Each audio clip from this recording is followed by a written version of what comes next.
Welcome, everybody, to the Model Mindset. This is your boy, Brian, and of course, we got John.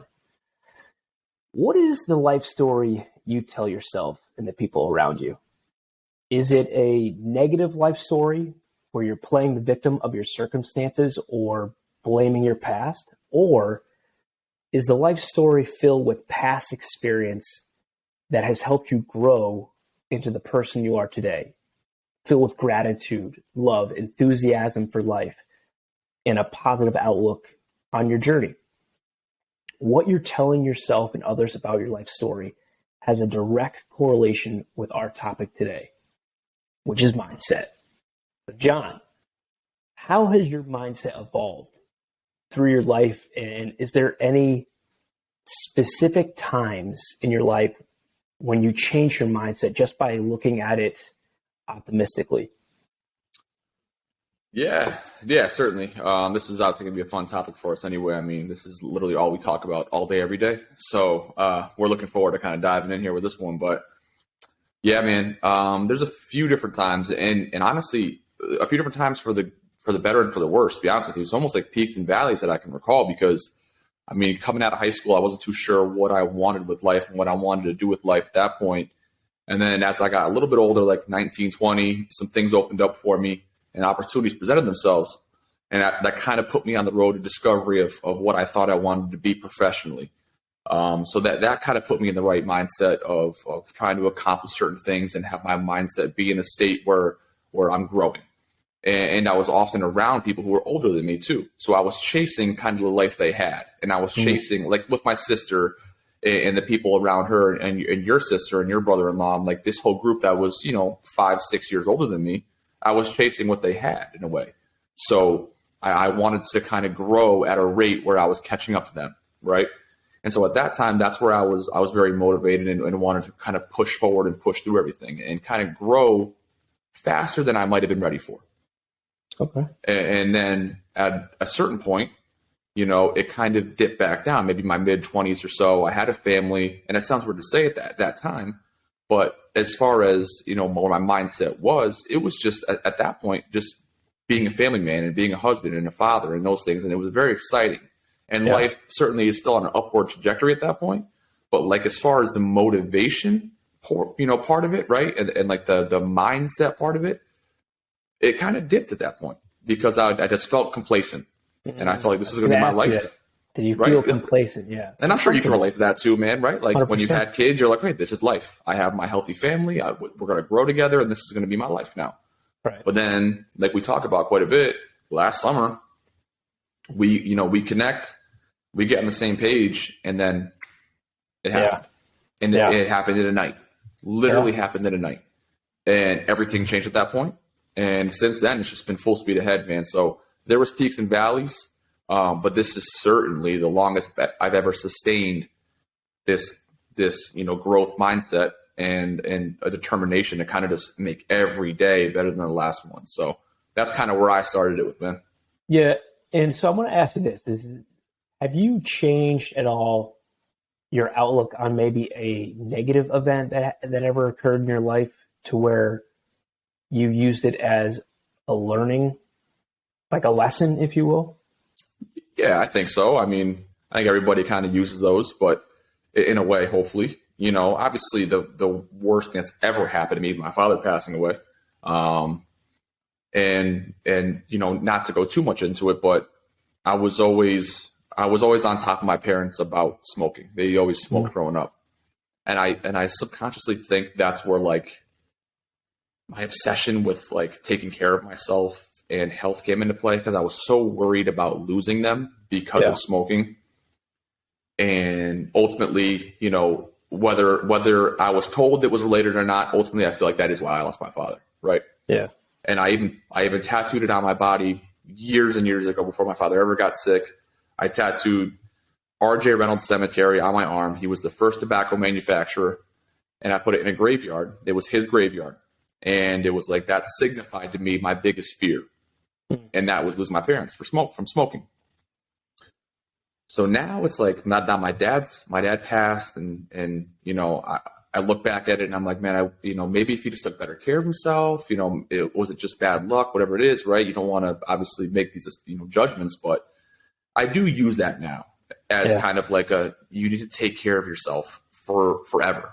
Like not just this year, not just the next 5 years. Like you have to do it forever, because when you're gone, it leaves a huge ripple effect. And if you're gone for the wrong reasons because you didn't take care of yourself, I would just never be able to feel like rest peacefully at that point. So I mean that's kind of where I kind of take that now. I kind of just spin that and be like, all right, man, that's my motivation. Like that's a huge part of me wanting to take care of my body now. Yeah, I mean that's clearly a phenomenal reason. Yeah, and I've seen too a change with you, because I've known you for quite a long time. Yeah, that. Again, I could be mistaken, but this is just me talking. Fire away. But it seems like when you're able to talk about your dad, especially in like the men's group, you're able to reflect on those like positive memories. Mm-hmm. Do you find that it's helping you change the not the outlook, if you will, but like, all right, this is helping me heal a little more. Like the wound is not as open. It's hard to say. That's hard to say. Because sometimes it's just better than others. Some days are better than others. Some thoughts are better than others, right? Sometimes you go on a rabbit hole of just bad thoughts, and you kind of just got to work your way out of that. But I think death is a special circumstance in that sense, right? But there are times, and I think what helps that though is communication. Yeah. Okay. And the way I feel I can talk about him now, and I can talk about him to anybody about anything at any time, right?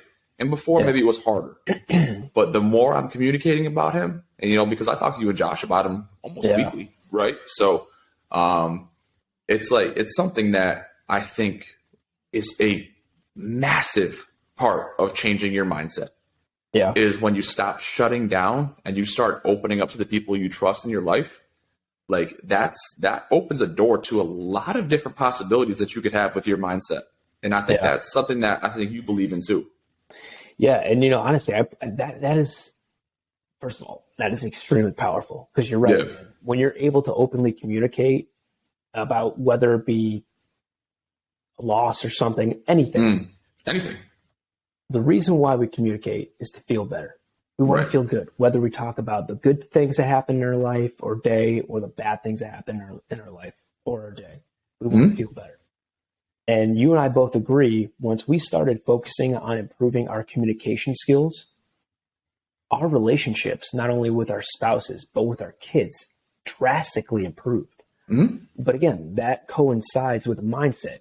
We made the mindset shift that in order for our communication skills to improve, we have to prioritize our communication skills to enhancing those.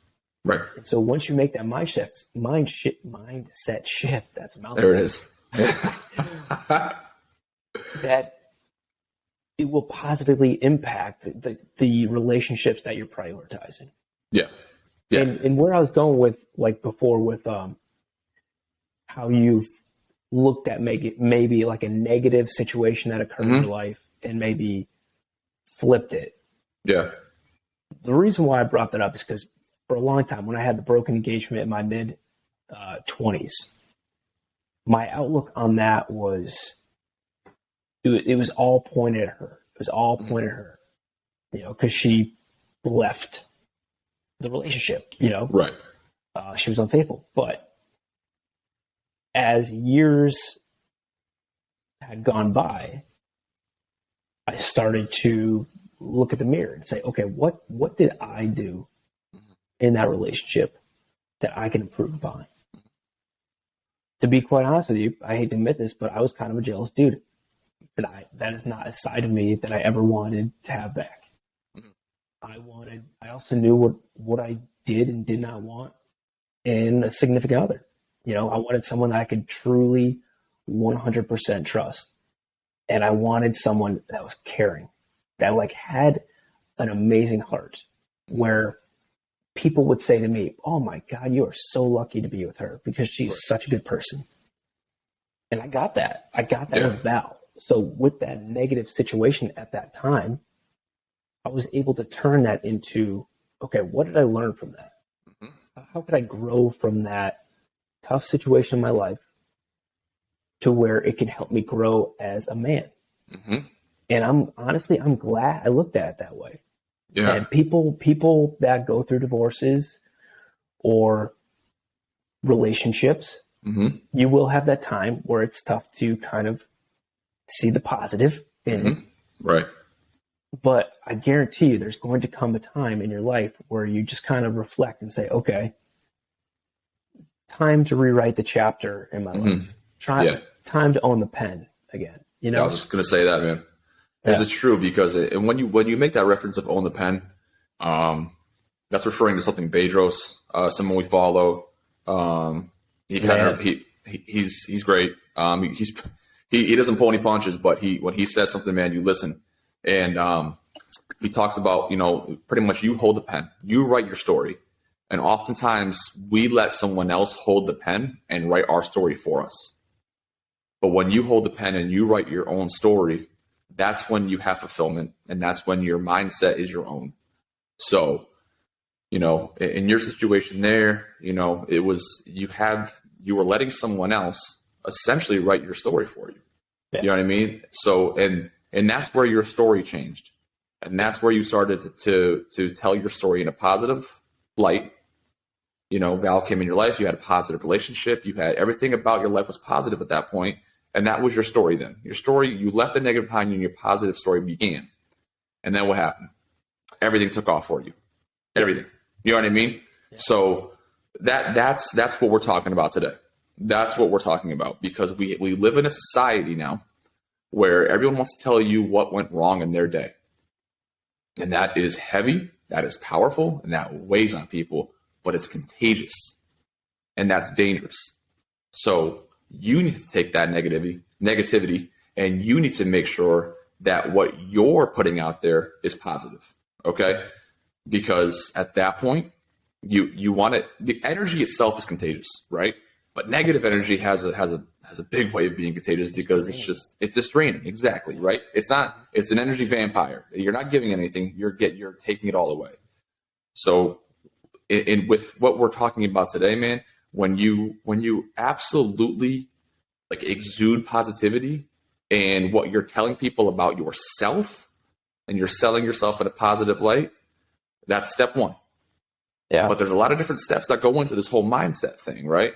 Oh, yeah. So, and I know you have a couple things that you wrote down too, I believe, that you kind of are maybe some key points as far as changing your mindset into that positive, positive realm, or atmosphere, right? So what are some of the things that you jotted down, BG? Because I thought those were pretty interesting when we were talking about them earlier. Yeah, and a real simple example that people can relate to is, when you want to eat healthier to lose weight, when you want to start going to the gym, pursue a dream, change careers, deepen relationships with your spouse or children, it all begins with a mindset shift. And as soon as I say that, people are probably going to be like, yeah, you're right. I really became motivated to lose weight. Right.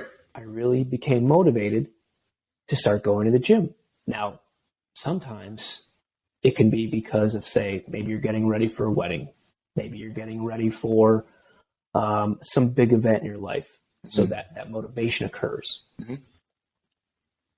Sometimes, and what's happened with us, is that motivation turns to discipline, because you're seeing and you're feeling the effects that the positive thing that you are doing to cultivate a positive mindset is working, and you want to continue that. And so you stay disciplined by developing habits. So I just want to give that example, because I think that a lot of that can be translated to a lot of people that have done that before. But I really took some time and jotted down some steps and some ways to enhance your mindset. Right.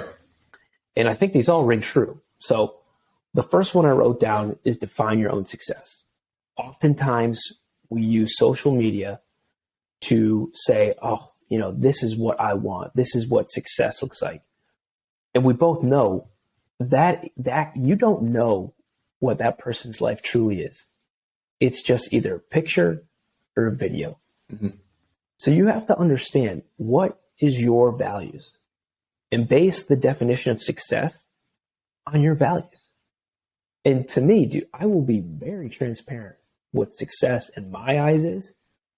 Success in my eyes is happiness, fulfillment with my family, and service to others. Mm-hmm. Like, to me, that is success. Mm-hmm. You'll notice I didn't say financially. Yeah. To me, that's an afterthought. Yeah. I'm hoping it will translate with my values. A lot of times it does, right? Yeah. But you're doing things for the right reasons, and then it will translate, right? But for you and I, we are trying to build something very special. Yeah. And with doing that, we haven't considered the amount of money that we're going to make. We're considering, or we're more mindful of the impact that we're going to have to others. Right. The next one is powerful self-talk. Powerful self-talk. Now, people are going to probably shit on positive self-talk, but Tony Robbins is the GOAT, as you know this. But in order to change, now we all know that typically the thoughts that we have are negative. Mm-hmm. How you change your negative thoughts revolve around changing your physiology. So radically getting up, going for a walk, going for a quick run, jumping up and down, but getting off your ass and doing something to change your physiology, which then changes what you're focusing on. Mm-hmm. Okay? Because what you're trying to do and what you are doing is you're interrupting the language that you're telling yourself. Right. Oftentimes we're beating ourselves up. Okay? But the words that you are telling yourself create meaning. And then you begin to believe that. Mm-hmm. So you have to become aware of the message you're telling yourself. Right. So you change, I fucked up a PowerPoint presentation. Whatever. Don't beat yourself up. Mm-hmm. Start saying, I am smart. I am creative. I used to always doubt my PowerPoint skills, which is really dumb to say, but I am in the healthcare profession. So, but everybody comes to me to create presentations because they say that I am the best one on the team. Yeah. And now, do you know what I tell myself? I say I am creative. Mm-hmm. And so I will do these things, and I am actually excited to do these. I don't know why I'm talking about a PowerPoint presentation, but it goes with the message that you're telling yourself. Right. Yeah. No, I got you. Okay. Whew, I gave you some energy there, baby. For real? Maybe you change your state a little bit there, huh? That's right. Exactly. What makes you you? What makes you unique? Oftentimes, we don't focus on the skills that we already possess. And the greatest thing about life is no one is the same. And it doesn't matter what you do for a career, because oftentimes people's success is determined by their career. That, in my opinion, that doesn't necessarily isn't the case. You're unique. So figure out what makes you happy. What gives you energy, right? What makes you you? Mm-hmm. For me, I genuinely like talking to people. I genuinely like listening to people's life story. That's why anytime I meet someone from any walk of life, could be friends, acquaintances, doesn't matter. Right. I always ask what's going on in their life because I genuinely care. Mm-hmm. Always. If they don't ask me how my life is, I don't care. I just want to make sure they're okay because I care. That's me. Yep. I got cotton mouth. Hold on. Sorry. You're good, brother. Okay. We touched on this one before. Become a better communicator. Yeah. But you and I both said that's huge. And I think part of what also correlates with that, and let me know what your thoughts on this as well, not only become a better communicator, but understand your emotions better. So, True, man. Don't just say, I'm overwhelmed or I'm stressed. Understand why you're stressed. Mm-hmm. Understand why you're overwhelmed. Well, I'm overwhelmed because I have so much on my plate and I don't know where to fucking start. Okay. Take a pen and write it down. Right. Grab your phone, go into notes, write down what you need to get done that day, and prioritize it. Right. It's a way to simply stop that sense of overwhelm. Yeah.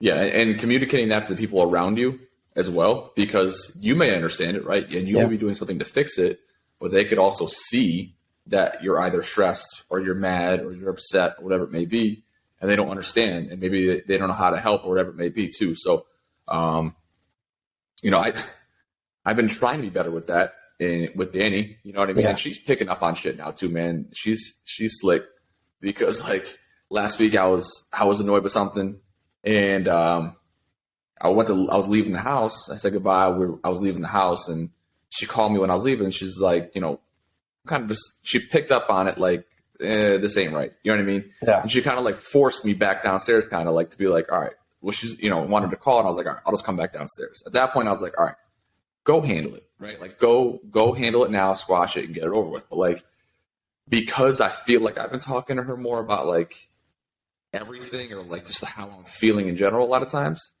you know, she's picking up on it when I'm not, and kind of forcing my hand again. So like, she's getting good at that shit. She's slick, but like, it's because I started doing it.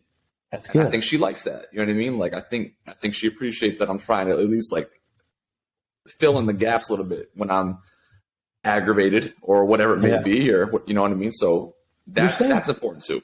You're saying something very powerful there too, that I definitely want to address too. Is it's making her feel more comfortable coming to you when she notices that you're off. Right. Which then it's almost creating like a safe space, if you will. Yeah. Yeah. No, for sure. And whether it be, because oftentimes with men specifically, because we're men, we internalize everything, and we don't want to come across weak. But we have both found that when we're able to, again, because we're men, we still do it, you know, internalize things. But both of our significant others can see when we are not ourselves, when we're holding something back. Yeah. And they feel more confident and comfortable approaching us to talk about it. Yeah. And you know what I've found too? Their way of going about asking if I'm okay or if something's on my mind has completely shifted from previously, because now that I'm more open, now that I communicate. Before it was like, what's wrong? What's going on with you? Like, well, why are you this? Like almost accusatory. Yeah. Now it's like, hey, you know, are you okay? You seem a little off. Right. Where it's like, she's getting my guard down. She cares. Right. You know, right. Rather than accusatory, I can tell that she's just making sure I'm okay. Yeah. Yeah. You know, it was funny. I mean, it's true, but you, like you said, you still internalize sometimes too. And absolutely. We were talking last week. She's like, you know, we got to make sure we're talking about this stuff because, like, you know, otherwise you're going to break your jaw with how hard you're clenching it right now. You know what I mean? And it was like, because I didn't know how to articulate what I wanted to say great. And I was afraid I was going to not say it the best way, but like, she was kind of like just like letting me fly a little bit. And that helped. So that shift of communication, like that's helped my relationship. You know, not that it needed help, but like it's definitely helped. You know what I mean? Like I definitely realized it when we had these conversations where I'm like, oh, that was way better than like the way I used to handle it. You know what I mean? So, dude, you're right. That kind of stuff is, man, in communication, like between, you know, our spouses, but also like we talk about like-minded people a lot. Right. Right. Mm-hmm. Having those conversations with people who also have really forward-thinking growth mindsets. Yeah, is sexual. It's legit. I mean, we have our men's group every Tuesday night. We talk about a lot of things, but a lot of times we're talking about shit we want to get done, how we can get them done. We want opinions from each other on how we can move forward with a lot of projects and stuff. And we have really, really great conversations. But when someone in the group has something exciting going on, it like puts all of us on the edge of our seat and we're just like in it, right? Yeah. And like those conversations are so fun to have, and they change your perception on everything, because it's almost like you want to like, okay, like bring me along. You know what I mean? Like I want this, bring me along. You know, it does. And that's what happened to me last August with us. We sat down and the temperature went up, and I haven't looked back since. So it's like, it can happen in a moment. Like these mindset shifts and these mindset changes that we're talking about, and ways to achieve them. It's not like a process that takes you 3-4 weeks, 2 months, whatever it is, right? Like you don't have to like, it's not like a test you have to pass at the end of the day, right? It legit can happen in one moment, and all of a sudden you're like, holy shit. You know what I mean? And then you're off. So like keep that in mind too, because it's maintaining it. Yes, that's a marathon, but like to get to the point where it ignites you can happen in a moment. It could happen in a moment. It's true, man. And part of that, you definitely have to understand that you have to raise your standard. Mm-hmm. You have to be sick of mediocre. So true. You know, and that's exactly it, man. That's what I want to touch on. And not to cut you off, I'm sorry, but I had this thought and I lost it once already, so I don't want to lose it again. Yeah, fire away. I think one of the biggest things that helped me, and I think is a big contributing factor and could be to a lot of people, is find that one thing that you're dissatisfied with, that's not giving you fulfillment, that you're not satisfied with professionally, personally, whatever it may be, emotionally. Find it and use that as the motivation to push you forward, right? Because I want to get away from this. I want to get away from this feeling. I want to get away from this stationary moment that I'm in, and I want to move forward. And was there an example that you have? For me, yeah. I mean, I'm like, and we talked about it, that I can remember that night vividly, man. And like almost every conversation we had, but I was just like, you know what? I'm watching my wife talk about how she's being, in these different publications and all this, and her work is being shown nationally, and all these things, and how hard she works and how proud she is of her job. And I'm sitting there, I'm like, man, like that's so incredible. I was so proud of her with some of the stuff she was telling me. But then it kind of dawned on me. I'm like, man, I don't have that. And I never wanted it, but like watching her, like it was almost like inspiring in a way, I guess. Cause it was just like, man, I want that. Right. And where I'm at in my current profession now, like I don't have that love for that. You know what I mean? Like she has for her job and other people have for their jobs. And it was like, that was the one where I was like, I'm kind of just treading water. You know what I mean? Like that's not me. Like I can fucking swim, boy. You know what I mean? I'm not here to tread. You know what I mean? So it's like, that's kind of where it hit me. And it kind of just hit me when we were talking that night. I was like, oh shit. Like I don't like where I'm at right now. You know what I mean? So it could happen in a conversation like that. And that's kind of where it happened with me. Yeah. It's amazing too, because I remember that night too. Because Josh and I literally texted like the next day. And like, John was on fire, man. Like you could tell like something was lit inside you that never was lit before. No. And it's great too, because you and I are very, not just like-minded, but we share a lot of the same passions. Right. And so like when you and I started talking about ideas and stuff, we fueled each other. Oh yeah. And what's helpful too is like, when I've been sick or something, we've been able to pick each other up just to kind of move the needle a little bit, but we want to continue that momentum. Yeah, no doubt, man. And it's huge. It's huge. It really is. And that all goes back to communication, because like you put me in a spot where I was like not forced to talk, but like I felt comfortable talking. Right. You know what I mean? So like that's where it changed for me. So I know we kind of got off on a tangent there. I know you still got a few more points you want to make on how we can adjust. So keep ripping on that what you have for those notes, man, because they are good. Yeah. So continue to learn. John already said it before, growth minded. Okay. Stop with the fixed mindset. Continue to learn. We have so many resources nowadays, whether it be a podcast like this, or whether it be, an Audible book. but continue to grow, continue to learn, sharpen skills. Do not become stagnant with learning. Yeah. I love to fucking read. Okay. I actually wrote down, for the love of God, read. And John's like, well, there's always Audible books, which I totally agree. But continue to challenge yourself, continue to grow. Yep. Get outside your comfort zone. I think that is one of the biggest things that you need to do. Oh, yeah. Because you are going to learn the most about yourself. Because a lot of times we let fear dictate us getting out of our comfort zone. And when you push those limits of getting past something that is scary or fearful, you gain confidence and you understand, hey, it's not that scary. Yeah. And that's huge. But with that, when you get out of your comfort zone, you have to take action. You have to take action. And you and I have talked about a lot of things to where we want to do speaking engagements. Yep. You know, we want to go on Google Meets and do some live stuff. Yep. Old Brian from like a year ago or so would be like, fuck no. But now, you know what I mean?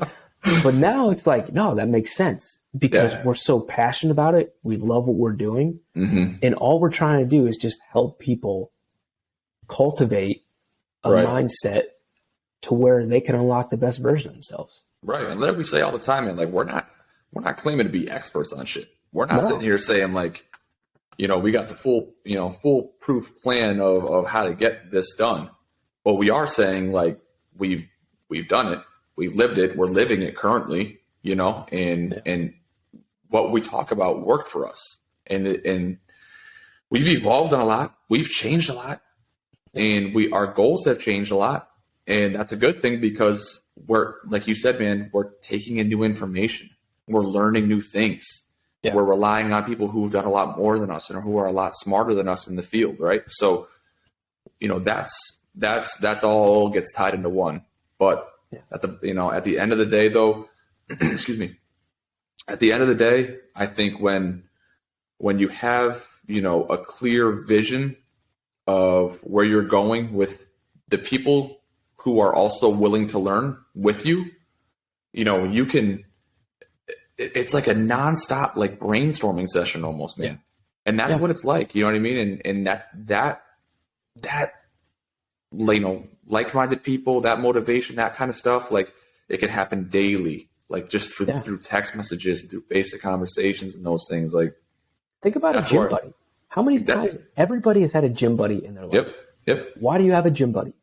Right. So that someone will motivate you when you don't want to go to the gym. There you go. Yep. Absolutely. So surround yourself with more people, more gym buddies, or more people that want more out of life. Right. You know, when you do that, you're bound to change. It's kind of like, you know, you surround yourself with smokers. You hear about that? You surround yourself with smokers, you're probably going to pick up the habit. Right? Start surrounding yourself with people that are going to raise your thermostat. Yeah. You know? And I know we're on get outside your comfort zone. Yeah. But again, it's just so important to surround yourself with like-minded people, or the people, I should say, that are where you want to be or where you want to go. You know? But that goes back to getting out of your comfort zone because sometimes you feel overwhelmed in that room. That's very true. Where people where you're having these brainstorming sessions and stuff, and it's kind of like, ooh, do I fit in here? You know what I mean? Like, do I know enough? And it's like you can know one thing, and that's enough. You could know nothing. But if you're going in there to learn something, then you belong in there and you belong in the conversation. So have them. Yeah. And that's what, you know, that's what we're stumbling on and learning now. We talk about imposter syndrome a lot and stuff like that, but like we're learning now, like, fuck it. Like, let's just do it. You know what I mean? Like, let's do shit we hate. Let's, you know, record ourselves doing stuff. Like we try to be lighthearted on a lot of things because that's who we are. But like at the same time, it's like, we are certainly don't feel comfortable doing, I would say 40% of the shit we do, we don't feel comfortable doing still. Yeah. And it's like, you know what? Keep doing it because it's working. So keep doing it. You know what I mean? Yeah. And that's where you have to, even if it's not working, you have to see that end goal and like, okay, just push through. And if you have to evolve. But discomfort isn't generally a short-term thing sometimes. You know what I mean? It can take a little longer than you'd like. And probably because it's uncomfortable, it feels longer. Yeah. But man, And I'm hopeful too that when people see us getting outside our comfort zones, like if they see us posting stuff, yeah, that feel like these two bald-headed assholes can do this, and man, I can do it too. You know what I mean? That's it, man. Like it's just like using it as fuel. Use it like, hey, they can do it, I can do it. And listen, like we're not patting ourselves in the back here by any means, but like I would say probably once a week, you and I get a pretty nice message from somebody. Yeah, without a doubt. And you know what? It's like, fuck, that was worth it. You know what I mean? Like, that was worth it. You know what I mean? Like, so it's cool. People I haven't talked to or seen in years, you know what I mean? Like, we'll send something real cool, and it's like, God damn, that was awesome. You know what I mean? People I'm around a lot asking about it. Like, so like that's where the discomfort pays off a little bit. You know, so find those payoffs and that discomfort too, because that's important. That kind of fuels you to move forward too. So the next one is key. So create new valuable daily habits. You've heard Jod and I talk about our habits and our rituals ad nauseum. Yep. But in order for you to create a mindset that is going to help you grow, that is going to lead you to where you want to go, you have to develop habits and rituals. Meaningful habits and rituals, like a morning routine, which you already touched on, structuring your day. All of these things are going to help create a more powerful mindset. So create new, meaningful habits. Absolutely, man. The last one, but certainly not least, the main event. Focus on your health. God damn, people, focus on your health. Physically and mentally. And what I mean by that is what you're putting into your body, be mindful of it, and you have to move. Mm-hmm. Okay, because we're not meant to sit in chairs all day, even though the majority of us do that. Like that's not what we're intended for. And you have to, in order to create a great mindset, you've got to do things that are going to help your mind. And so you may say, Brian, what the hell do you mean by that? Meditate, even if it's 5 minutes. Practice gratitude.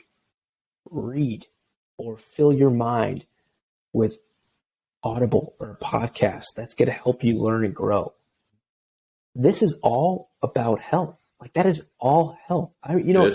When we had Chris Chase on a couple months ago for our very first podcast episode, I remember when him and I were really into bouncing off exercises off each other. Mostly I was picking his brain. Mm. And I told him, I felt really guilty not working out every single day, like even on Sundays. Now what I meant by then is like literally lifting weights. I still feel like you need to get up and do something, like move, whether it be walk or something every day. But he said, why don't you read? And I was like, what? He goes, dude, that's healthy. That's exercise, man. That's exercise for your brain. And I'm like, holy shit, you just blew my mind. Because it's so true. When you think about health, you oftentimes think about exercise and nutrition. But helping your mind is exercise as well. That's health. Mm-hmm. Yep, absolutely right, man. All right. I'm going to try my best not to go on a tangent here, okay? But I will say this. Stop being a victim to the issues or conditions or illnesses or whatever that you have. Okay. I understand things happen. Things are serious. I am not making light of anything. What I am saying is you have the ability to change some things. And you have the ability to change those things by simply changing your diet. Okay. What you talk about, BG, with like taking care of your mind and all that, how much goes into your nutrition affects everything about who you are as a person. How you think, how you move, how you sleep, everything has to do with your nutrition. Okay. So I will certainly not, stand on the soapbox and tell you that you can't eat one sweet ever again or do these things ever again. But you do have to understand that there are foods. You know, you've probably heard of superfoods and all these things like that, right? Those things are real. This isn't some like, you know, cartoon shit that people make up to try to sell something to you. It's real. What you intake is real. It affects inflammation, and inflammation isn't things that happen in your muscles or your joints, right? There's inflammation that happens with your brain too, because of the foods you take in and because of the processed bullshit you eat. Right. You know what I mean? So, you know, health certainly is going to the gym and being active and moving and changing your state and those things. Another huge thing that we all often neglect is the things we eat and how often we eat them and the amount we eat them and when we eat them. Like, just try to learn a little bit about the foods you're eating and the impact they have on your body and your mind, because you would be surprised and often appalled at what you learn about the shit you're eating. Okay. And again, we are not on our soapbox. You know, there's things, BG and I were talking about how when there's cookies in the house, shit goes down. Okay. But we always make sure that 90% of what's going into our bodies on a weekly basis is helping us and has a purpose. Okay. 100%. So mindset is vast. And it's not just this thing that can be changed by just educating your mind through books or exercise or being around like-minded people or communication, all that. Another huge thing, man, is nutrition. And I just can't. I listened to Sean Stevenson's episode today, the Model Health Show. If you guys don't listen to that. He is incredible. He has incredible guests with incredible insight. That dude gets me fired up, as you can tell. I listened to him today, so it's all like on my mind, like the things he talked about today too. So it's like you have to please focus on what you're eating, because that will probably fight half the battles with your mindset. It truly will. So I'm off my tangent now. I'm done. but that shit's just the more I'm doing it and the more I'm so focused on it and hyper focused on it. Yeah. And seeing it yield results, the more passionate I'm becoming about it. You know what I mean? Yeah. So it's like, and we talk about it all the time, so but like. Yeah. I think the biggest thing too that I've noticed personally, again, this is about nutrition, is that my energy levels are vastly different depending on what I'm eating. Mm-hmm. Because oftentimes we all know that after lunch, you kind of have that crash. That's preventative. As long as you're drinking water and you're having the right lunch, you won't have that. Right. I normally don't have a crash until probably around like 7 o'clock. I'll probably start to feel tired. But when you're up at 4:30 or 5 o'clock in the morning, active all day, that's normal. Right. And like, even when the boys come home, I still make it a goal and to be present with them. Right. So it's super important. So you could be at the gym for an hour, 2 hours, and you're going to shit it away if your nutrition is not on right. Point. Right. You go home and smash a honey bun. Well, guess what? That was a big old waste of time. And you're going to be tired because you just took in a bunch of sugary nonsense that you don't need to take in. Your body won't store it the right way. You're causing yourself to be sore and all inflamed because all the sugar you took in. You're going to be having that crash 2 hours later. And then for what? Yeah. You know what I mean? Because it tastes good. Well, guess what? So do blueberries. You know what I mean? So you know what I mean? Like, so just make certain adjustments and that's it. That's just, it sounds simple. It is hard, but it's worth it. Yeah. And at our very first couple episodes, you would say with our opening song, mindset is everything. Right. And when you can begin to do things that are going to help shift your mindset, especially some of the things that I just rattled off. Yep. How can you not have a bulletproof mindset? Remember, you got to change your perspective on life as well. Life happens for us, not to us. When you can start telling yourself that life happens for you, you stop being that victim. Mm-hmm. You start enjoying your life. You start showing gratitude more often. Because you're lucky to be alive. We don't have to be on Earth, Right. And at some point, our life, our ticket will get punched. Right. So start creating that mindset that you always want to. Right. Yeah. Because in Miss Lipan, like we talk about it sometimes, and it really changed for me when I was 32, 6 months ago. Yeah. And I'm not, dude, I'll be working out sometimes, or I'll be doing sometimes that's like, working on some stuff with you and I and all that, and I'll just kick myself. I'm like, God damn it! I wish I applied this mindset 10 years ago, because I would be 10 years ahead of where I am now. You know what I mean? And it's like, but at the same time, you know what? I wouldn't have life experiences I had. I wouldn't have certain things too. So it goes hand in hand. It's a give and take.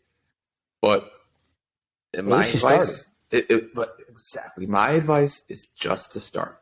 Yeah. You can be, and we listen to people all the time, man, who are like, I'm 55 and I didn't know this. I just started doing this now, and it's great, So like, it's not too late. It's never too late to change your mindset on something. Yeah. But you got to start. Mel Robbins is a phenomenal example. She's 54 years old, just started a podcast. Now she's well renowned. Yeah. She's incredible. She's fucking awesome. Yeah. She's so cool. Yeah. But she constantly says it. I'm 54 years old, and she reinvented herself. She said, I wanted to have a podcast. I started at 54 years old. You never think you're too old, or that you can't craft a new mindset. Your mindset can always be changed. You just have to make sure that you develop habits, rituals, and begin to do things that are going to help you create that mindset that you need. Hold yourself accountable. Raise your fucking standards. Exactly. I say it every episode, but it's true. It's true. And if you can't do those things, then you're wasting your time, because you're going to lie to yourself. So don't lie to yourself. Be truthful to yourself. Let yourself know when you slipped, when you fell. But God damn it, when you get up, you better take one step forward and not one step backwards. Right. So that's where I think you and I have changed the most, where we're done lying to ourselves on some shit. We're done kind of, playing the victim on a lot of things. We're so beyond that. We almost resent that mentality in a lot of ways now, and we're moving forward. So any ways that we can help and we can explain things better than we did today. I know we got passionate about some shit, but you know what? That's the fun of the conversations, I think.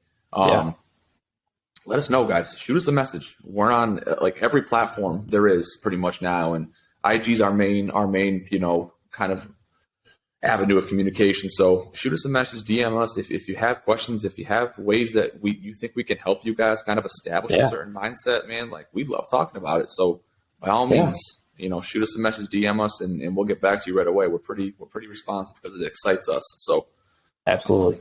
Thank you guys for listening in. Episode 21, BG, right? Ooh, baby. 21, little Paul O'Neill action right there. Oh, something. Geez, yeah, Marvel. What do you want me to say? You got nobody. Was that Deion Sanders? Deion Sanders. Right? Yeah, prime time. Yeah, prime time. Yeah, he was a Brave too, so you're right. Okay, that's right. That's right. All right. All right, guys. I appreciate it so much, BG. And I will get back to you guys next week with a fresh episode. Until then, make sure you check out our IG, our TikTok, our Facebook, all that good stuff. We're putting content out daily, pretty much. And we look forward to hearing back from you guys in the meantime. Thanks so much. And remember, mindset is everything.